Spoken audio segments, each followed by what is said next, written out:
Good day sa ating lahat, lalong-lalo na sa mga kagaya kong naghahanap ng pagkakakitaan online, lalong-lalo na sa mga larong free-to-play na talagang kikita ka naman, So, masasabi kong legit ang laro na to kasi nasubukan ko nang mag-cash out.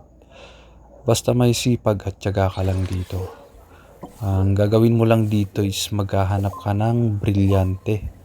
So sa loob ng mining, So magmimina ka dito.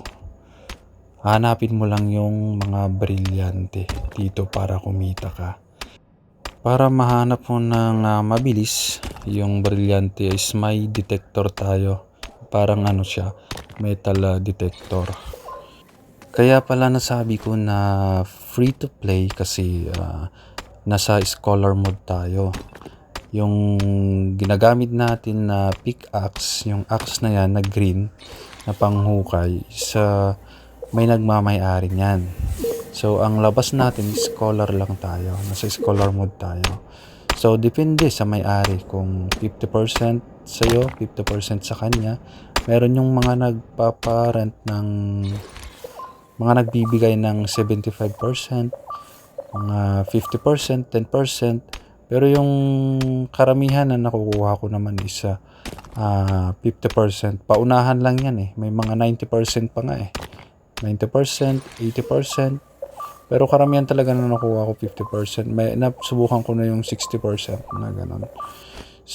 So paunahan lang yan kasi maraming naglalaro ngayon So, pag may lumabas na 50% or 70%, para hindi ka maunahan, i-click mo kaagad.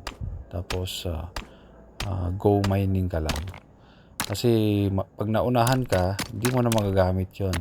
So, maghahanap ka ulit ng mas maganda. Kasi karamihan doon, mga 10%, 30%. So, paunahan lang, mga boss. So, fast forward tayo. Yan yung nakita natin. Naipon natin ng mahigit 2 oras. Nasa 18 barrel din naipon natin. Yung katumbas niya, ang alam ko, nasa $2 mahigit na yan.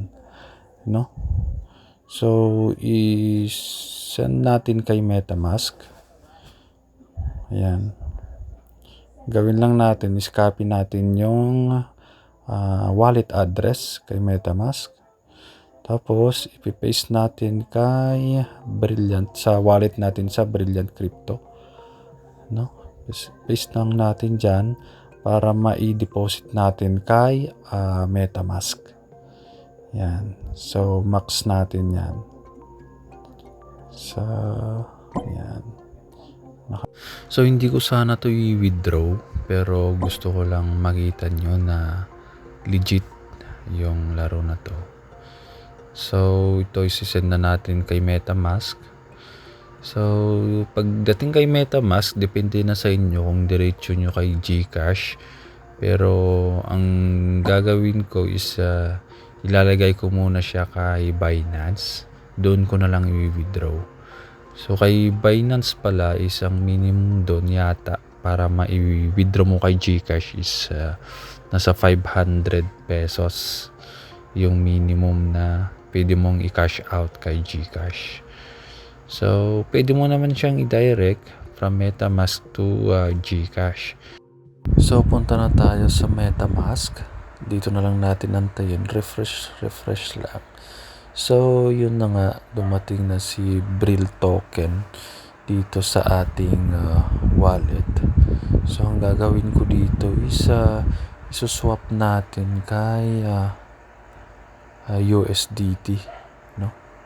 At ganito lang mag-swap from Brill token to USDT. Click mo lang si Brill.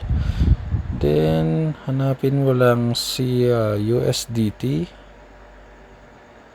Ayan, click USDT.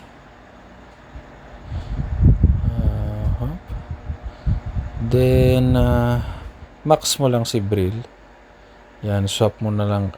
Tapos, swap na natin kay USDT. Ayan, mga boss. Pero may gas fee to pero maliit lang naman na halaga. Wala pang piso. Sentimo lang to. No? So, swipe na natin to para mas-swap na kay USDT. So guys, nasa $2 lang naman yung mahigit 2 oras natin na paglalaro. No? So, antayin lang natin na maswap. Refresh lang hanggang dumating. Mabilis lang naman siya punta kay USDT. So antayin lang natin saglit, tapos ita-transfer natin kay Binance. Minsanan na to para makita nyo na rin kung paano mag-transfer kay Binance, no? So ayan na, refresh lang natin kasi tapos na ang transaction. So punta muna tayo kay Binance habang inaantay natin na mag-reflect kay USDT. Kunin natin yung wallet address natin kay USDT. Yan. So ang gagamitin natin is Polygon Network. Kasi nasa Polygon Network tayo kay MetaMask.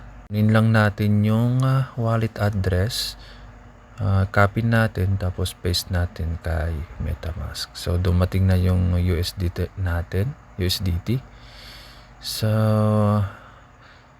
ita-transfer na natin siya kay Binance. Paste lang natin yung kinapi natin na wallet address kay Binance. Tapos next muna. Ang dali lang naman. Madali lang siya. So i-max mo na yan. Yan, hindi ko sana ito i-withdraw. Kaso para makita nyo rin kung paano mag-transfer kay Binance. So ulitin ko lang, pag nag-cash out kayo papuntang GCash, pag nasa Binance kayo is minimum is 500 pesos para makapag cash out kayo. Yun. May gas fee na konting halaga, wala pang piso yan. Basta may Matic kayo sa MetaMask nyo. Huwag nyo kalimutan lagyan ng Matic kasi pang gas fee nyo yan kay MetaMask kasi nasa Polygon Network tayo, no? Pag nasa Ethereum network ka, Ethereum ang ilalagay mo pang gas fee mo. So refresh lang natin. Ayun, dumating na. So naging 251 na yung balance natin. Nasa 100 plus lang kanina yan, nakita nyo naman.